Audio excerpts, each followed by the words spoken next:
Hush now, shut your gobs. I'll tell you all an awful story. Hush now, shut your gobs, and I'll tell you about the worm. Young John Lambton, he were a bit of a scoundrel, a bit of a rebel, son of a lord and heir to the Lambton estate in County Durham. Now, one Sunday morning whilst everyone were in church, our John decided he fancied a spot of fishing. Didn't see the point in wasting such a fine morning on his knees with the rest of the congregation. Decided to get an early start. After all, early bird catches the worm, eh? No pun intended. So, fishing tackle in hand, he wandered down to the banks of the River Wear, cast his line, and waited. However, he couldn't shake the strange feeling that he were being watched.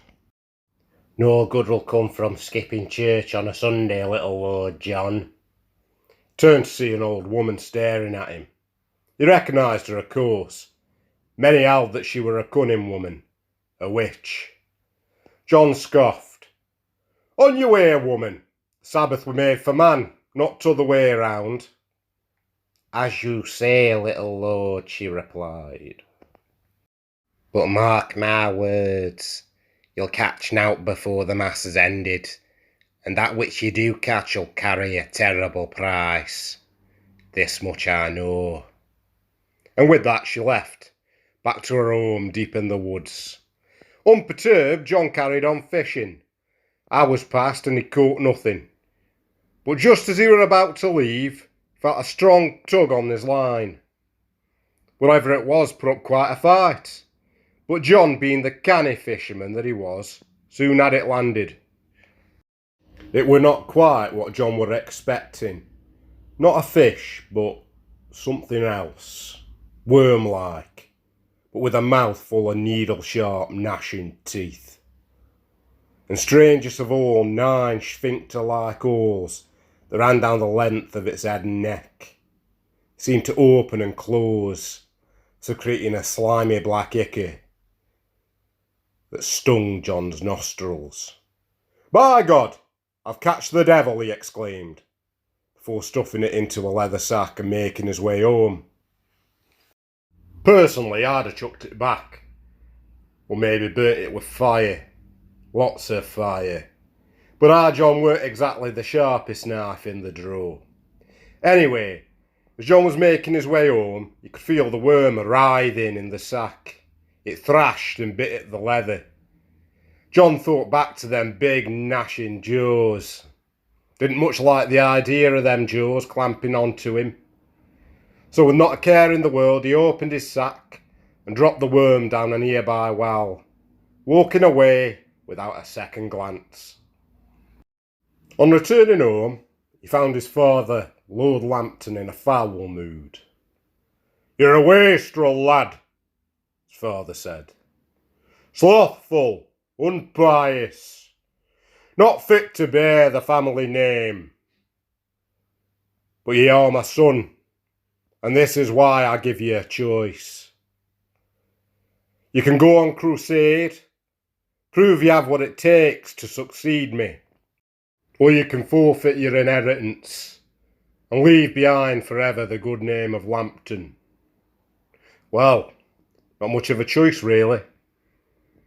Seems our Lord Lambton were from the tough love school of parenting. John left the very next day with a company of knights on their way to the Barbary Crusade, sparing not a thought for that which even now grew within the well. And oh, how it grew, larger and longer. So large and long, in fact, it was said to be able to coil itself 10 whole laps around the nearby Penshire Hill.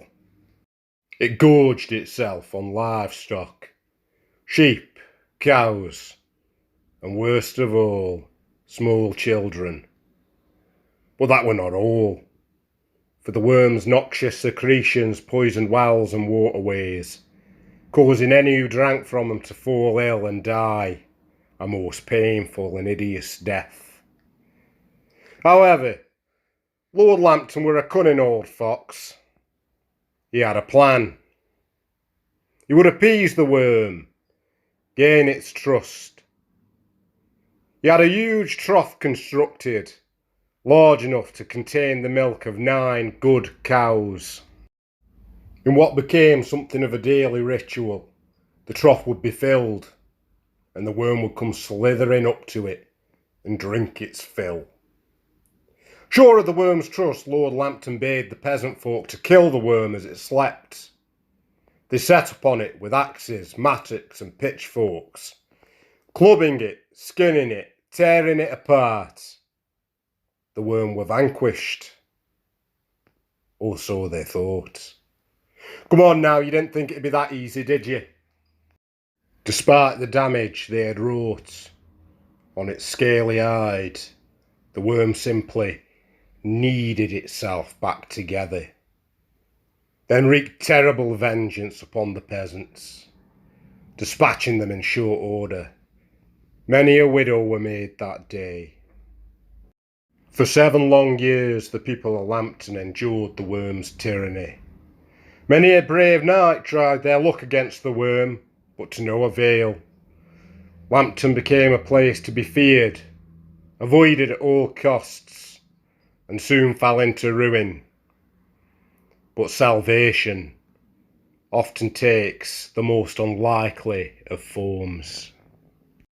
For John Lambton had returned from the Crusades, no longer a rakish waif of a lad, no longer an impious wretch.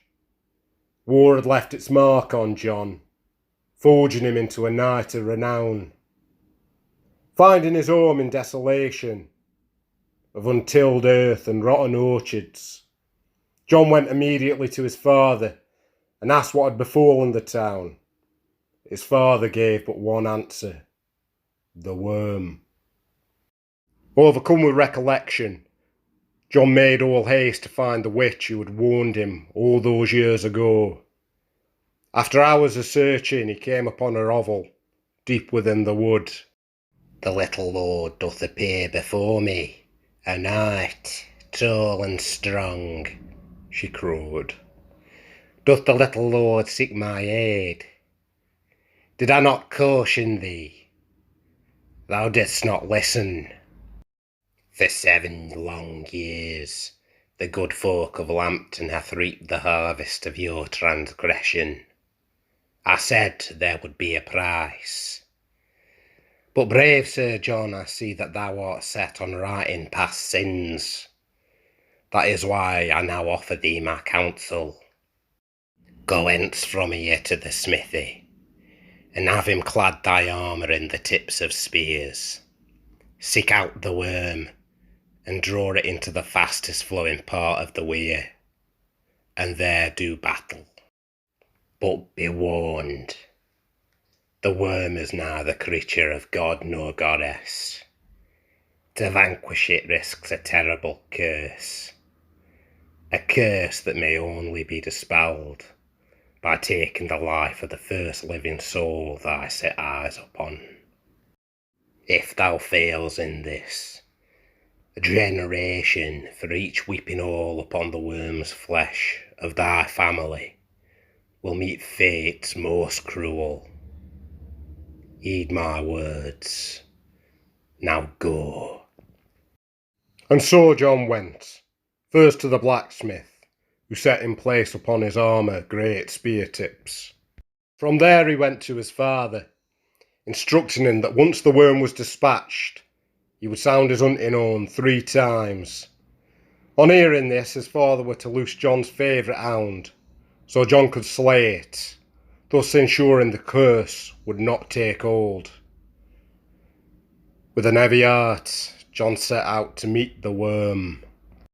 Didn't take him long to find. It were coiled round a great rock in the middle of the river. John shouted, "In this river thou were birthed. In this river I shall now end thee." The worm looked up, a flicker of what seemed to be recognition playing upon its grotesque face. It uncoiled and surged towards him. John pelted downstream, drawing the worm into the fast flow. There he made his stand. He sliced at the worm, but it dodged, darted forward, lightning quick, and bound John up in its coils, crushing him, squeezing the breath from his lungs. But the armour did its job, the spear tips punching deep into the worm's hide. It recoiled in pain, screeching to high heaven. Now it were John's turn to strike. With a speed born of desperation, John lunged forward, slicing upwards, severing the worm's head from its body. The fast flow swept it downriver, carrying it far out to sea. Unable to reconstitute itself without the head, the worm's body went limp, and it sank to the bottom of the weir. With barely any breath left in him, John let out 3 blasts of his own and awaited the hound. Only the hound did not appear. Instead, ecstatic from his son's victory, Lord Lambton came, rushing towards John, his arms wide open. John looked down at his bloodied blade and up at his father, but could not bring himself to kill the old man. And thus, for 9 generations, the house of Lambton would be cursed. So, is there any truth in this tale? Well, no, it's a bloody big worm, innit? However, the Lambton family did exist, and based on historical sources, seemed a few of them did in fact die rather violent deaths. So, there is some nugget of truth in the tale. Either way, who don't like a story about a bloody great river monster? I know I do. Right, as usual, house special, £1 a pint until closing. Free pool table and jukebox. Now, I've taken the ABBA vinyl out, so nah, won't be any of that this evening, will there? Thanks for coming.